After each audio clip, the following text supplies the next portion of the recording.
I said, that bodega needs a makeover. And I'm like, oh, wait. Yeah. That aha moment, came. I said, wait a minute, I'm a filmmaker. This is something that I know. And then doing research, I was like, wow, I really normalized unhealthy eating habits. And the community normalized it. I said, we need to wake up.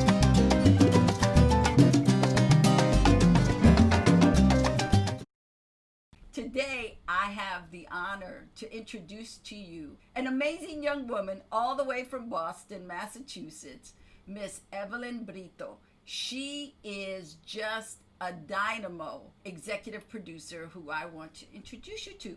Okay, let's do it. Hi, Evelyn. How are you? Good, good. How are you? Thank you I for am having me. so good. Let's have some bochinche. Let's talk about you. Okay. Let's I talk love about it. yes. Let's talk about you. So tell me how did you come into show business? Um, Probably in my 20s. I was a young mom. My son was about 5 at the time, and I actually started doing hair. I Oh went to wow. hair school.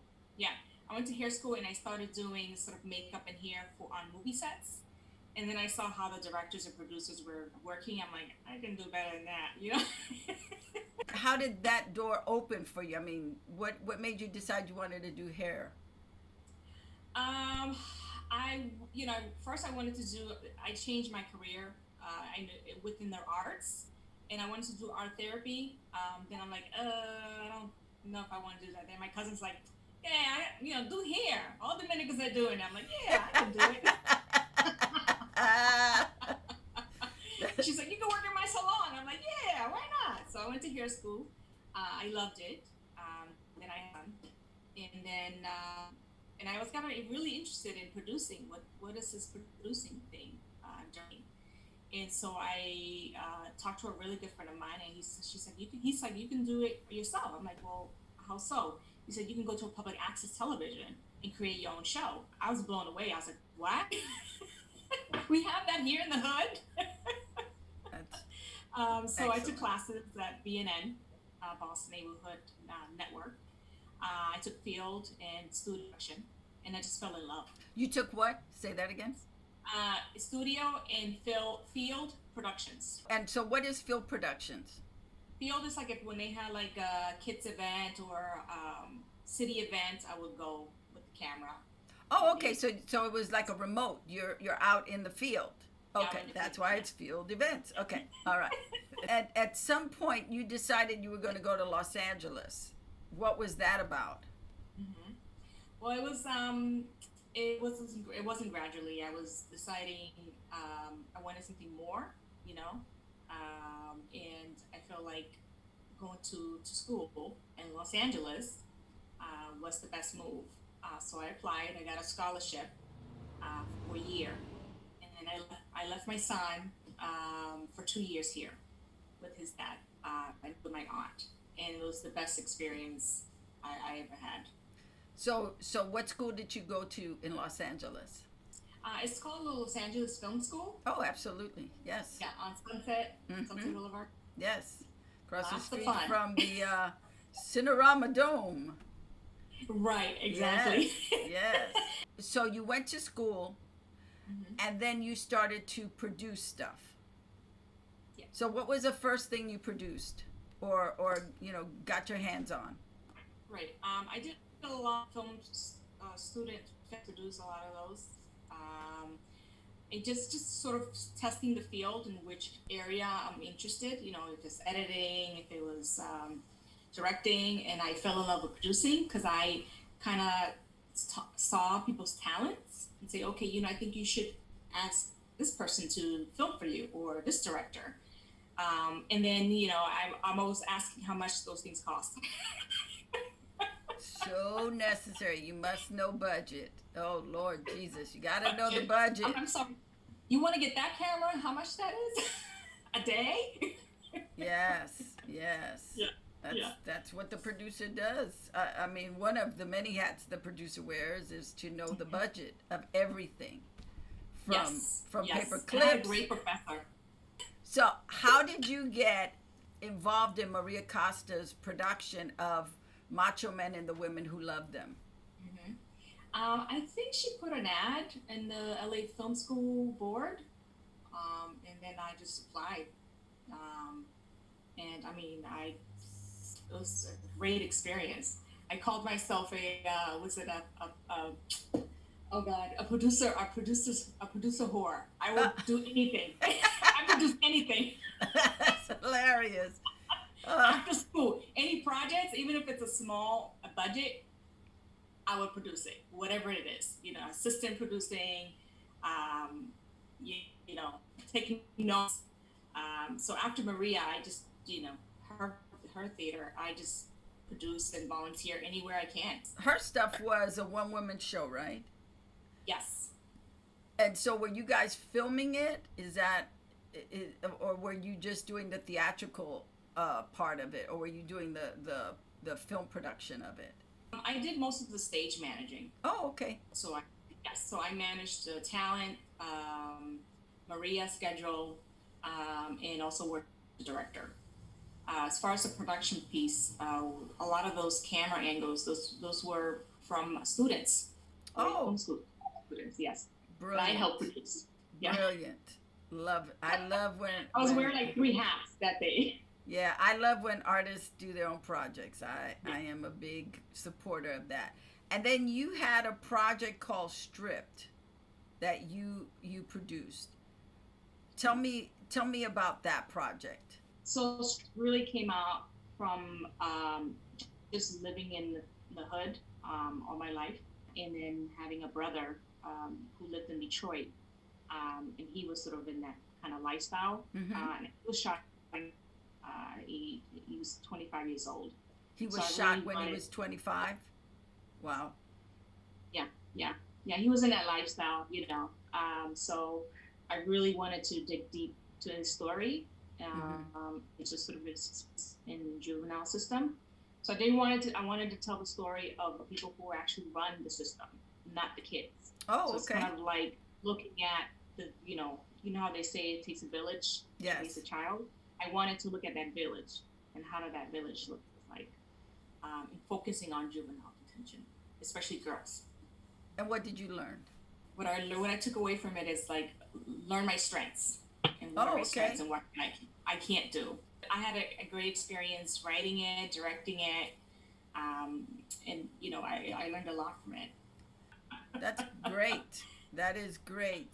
So since we're talking about your strengths, what do you think your superpower is? I'm a connector at heart, so I think that's my superpower. If I see, there's an opportunity for someone, I'm gonna share. I'm not gonna. Why keep it? Why keep that information if that person may need it? That might help that individual get to where their goals. Of course, I'm gonna share it. I think that's my superpower. And the other one is keep simple. Keep it simple. In 12-step programs, they have KISS, keep it simple, stupid. So you came to Los Angeles, you were here for 2 years, you figured out what you liked. Right. Because it sounds like you were doing all kinds of things. You were trying every hat on to see which one fit you. Yeah. And then what made you go back to Boston? Or was that your goal the whole time? Yeah, it was my goal the whole time to come back. I had my son here. I really wanted him to maintain his education in Boston. So I came back for him. And then when you went back to Boston, how were you able to use all the techniques and the craft that you learned in LA? Well, I grew a big head, coming back. I was like, yeah, I can do this. People are gonna hire me. You're extra confident, But you know what? I think that's every student. Every student who graduates has that same outlook. Everybody's going to hire me now. And the reality is that no, everybody's not going to hire you now. You got to figure out a strategy to get hired. Nobody's coming to knock on your door and going, Evelyn, we want to hire you. It's like you now have to figure out a strategy to get yourself on the path you want to. So you get back to Boston, you have a big head, you're taking the world by storm. Yep, took the world by storm, and boy, was I wrong. What happened then? Flat on my face. Couldn't get a job. You know, it's really difficult. Just in the industry, not a lot of diversity in Boston. Hate to say it, but I gotta say it. Sorry, not sorry. Oh no, yeah, Boston is probably one of the least diverse places in the industry. Yeah, in America. I'd be right on that one. Yeah. So it's definitely a challenge. It's definitely a challenge.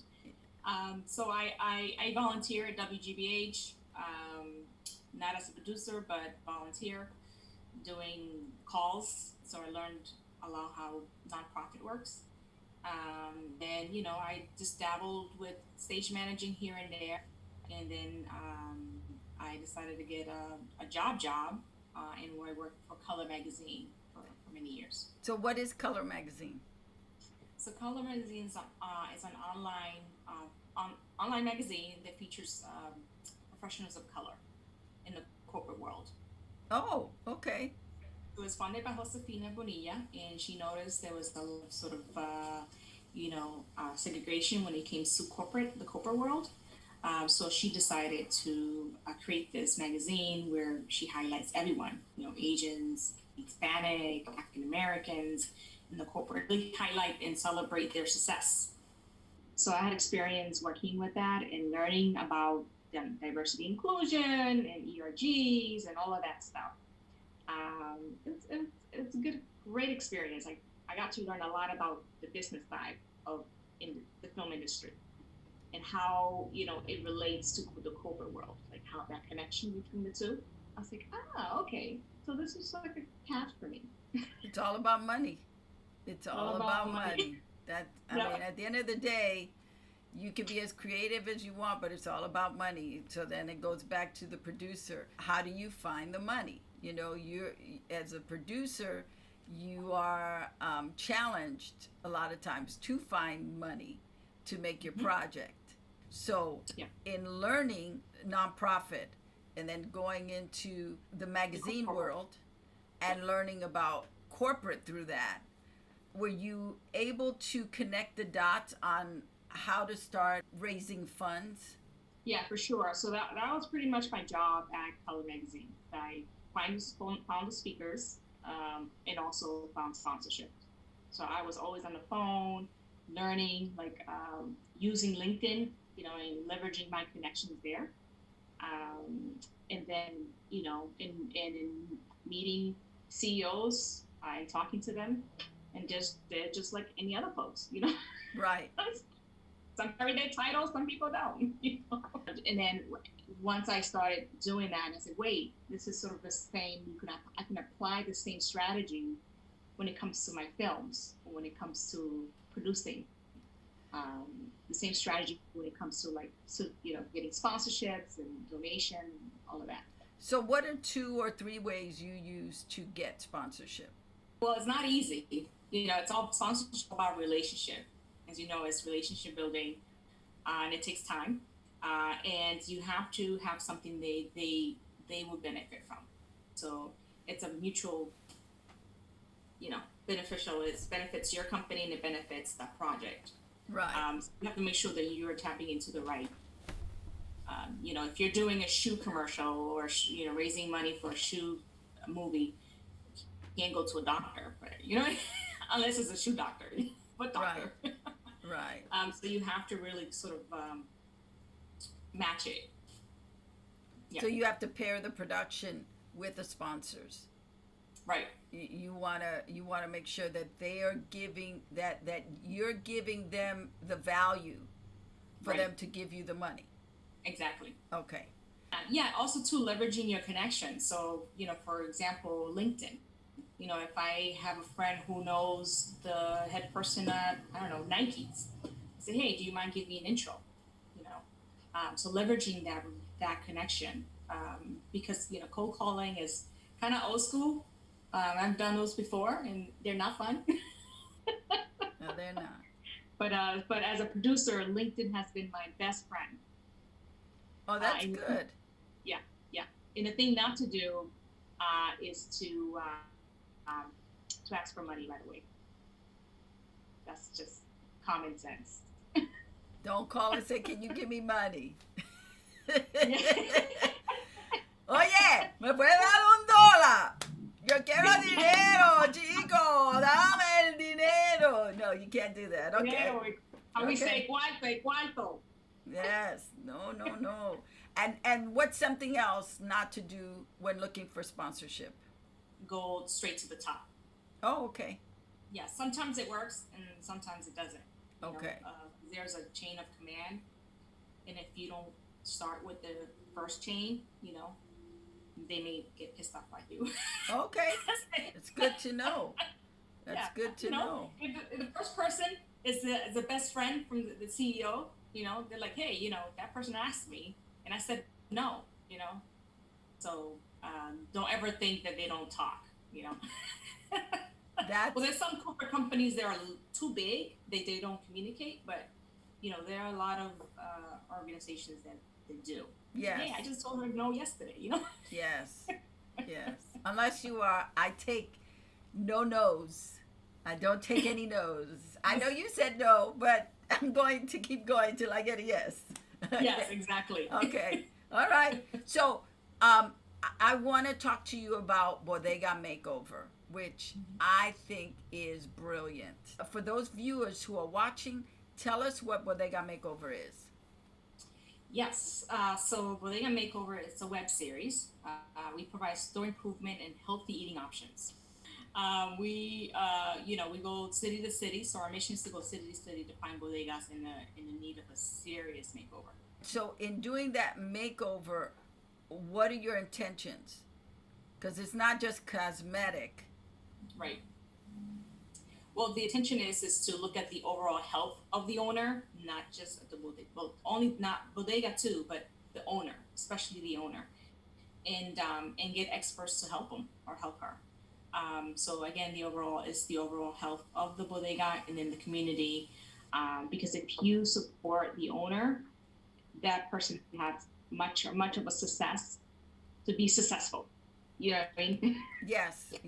One of the things that I love that you do with Bodega Makeover is to make sure that they have fresh produce, which is not something I remember from bodegas when I was growing up in New York City. Yeah. Do you remember the pan largo? Yes, absolutely. You go in there, you just touch it just a little bit, and it's nice and soft. Oh, yes. Oh, wow. Well, I'm a bread fanatic, so that was like my thing. Italian bread, whatever bread they had, I was, the Wonder Bread, you could just squish it all up and then just, you could put the whole loaf in your mouth by squishing it. Anyway. My favorite. I'm getting hungry now. Wonder Bread was my favorite. But so you have a health component to the makeover for the bodega. I do. So yeah. So we're not saying to get rid of the cookies. We're just saying to provide healthier options. That the first thing that we see when we go into your store shouldn't be chips. And I think it's a challenge for a lot of bodega owners because they buy what people buy. If I want to get bodega chips, and if I'm going there all the time to buy it, the bodega owner say, oh, they like this, I'm going to order more of this, and so we're right now in the age where consumer have the power, and I think in our community normalized unhealthy eating, so we don't know what to ask until we did a survey, and when we did a survey, they're like, oh, okay, they do want healthier options in bodegas. And they don't want high price milk at a bodega. So we do a lot of back end work before we even look at the design. Because again, the goal is to make sure the bodega owner is successful. So you have the health component, but then you bring in architects or designers to kind of help reorganize the store and Yes. reconfigure it so that it's more productive. You're able to fix it in a way that it's more appealing to the eye, and that the spacing is better. Yes, it's more welcoming, yeah, and friendly. Yeah, I think what we looked at is pretty much the bodega owner routine, and they're sometimes they're there by themselves, and then you have these high shelves, right? So we say, okay, we need to remove those high shelves because that way, if you're there by yourself, you get everything, you know. And then we looked at sort of like the whole thing with COVID-19, sort of the spacing of the shelves. So sometimes they're just you have to kind of walk like this, Right. Right. You slide, you gotta slide. sideways. You slide sideways. Yes. Yes. Exactly. And so we moved the chips to the back, and we did a nice customized produce table, which is great. And then we brought in some brighter colors, so we didn't lose the Latino kind of flavor in bodegas. We just sort of made it more. You refreshed it. Refreshing it. Yes. That's it. So now, in order to do a bodega makeover, let's say I'm a owner of a bodega, and I would like for you to come to my bodega and make it over. What is the budget on that? It depends on the size of the bodega. So how we are able to identify which bodega we do makeover is that we work with a nonprofit organization in that community. So the one in Boston is Madison Park Development. So we look at the needs and what programs do they have for the community. So they do have a healthy eating, healthy smoothie kind of program. And they wanted to work with bodegas for a very long time. So it was something that we collaborated, and I said, okay, tell me which bodegas should we go and visit. And then I just went door to door, So we gained Spanglish and English and Spanglish at the same time. And so we identified one, which is Vega Market, a Puerto Rican family, mother and a son, own bodegueros. And sometimes when when you're in the family, sometimes you think, oh, I just opened a bodega and it's super easy. It's not. It's not easy. And, Right. and they said it themselves, like, we've been here 3 years and it's, it's not easy. I've heard you use a term, food desert. There's a food desert, and then there's another word called food swamp. So food desert is where you in the community and you have to take 3 or 4 buses to your local supermarket. You may have a bodega in your neighborhood, but that bodega doesn't sell the produce that you need. So you have to travel. So that's what our food is. And that's Okay. where Roxbury, the bodega they were doing, they're in the food desert area. Food swamp is that you live in a community where there's tons of food, but not the right kind. So you have Burger King on one side, McDonald's, KFC, Dunkin' Donuts. You have tons of food. It's that you just can't find an apple in sight. That's Gotcha. the food swamp. Yeah. How did you come up with the concept for Bodega Makeover? So, I grew up in bodegas. My father worked in one. My uncle in New York, we would go and bring him his lunch. You know how Latinas are. Take this lunch to your dad or to your uncle. So I moved to a new neighborhood in Dorchester, Mass, with my daughter. She was about 2 at the time. And she really took to vegetables. I mean, she wouldn't eat anything but raw carrots, peppers, and tomatoes. So when I went to the local bodega, I couldn't find anything. And then I walked another block to the second one, still nothing. The third one, I'm walking for 20 minutes with a 2-year-old. Come on. I still couldn't find anything. So they did have vegetables, but it was boxed and it was rotten. Ugh. So I asked the owner, I'm like, why don't you have anything fresh? The broken refrigerator, you just can't afford it. Sort of like the whole same story I've heard for many years from bodega owners. They just don't have the resource. So I took my daughter to the bus. She was crying. I was agitated. And I kept thinking about, like, why do we, why do I have to go through this? I said, that bodega needs a makeover. And I'm like, oh, wait. Yeah. That aha moment, came. I said, wait a minute, I'm a filmmaker. This is something that I know. And then doing research, I was like, wow, I really normalized unhealthy eating habits. And the community normalized it. I said, we need to wake up. So I did my research. I did a script. I pitched it to a few producers. I went to Nali, produced, and I pitched it there to a few producers. They loved the concept, but they thought it was too good. I think they wanted like a novela en la bodega. Right. That's out of their league. I mean, with Yeah. NALIP is the National Association of Latino Independent Producers, and they normally their strength is narrative. I love the idea of bringing this show together with community, with health, and with giving people a better life, not just the bodega owner, but the people in the community, so that they don't have to get on a bus or 3 buses to get some produce. They don't have to, take what's there if they can't get on buses, because some people don't have the ability to get on buses. They don't have that luxury. They're planted in that community. If they go 5 blocks from it, that's a lot. But they expect the bodega to have what they need.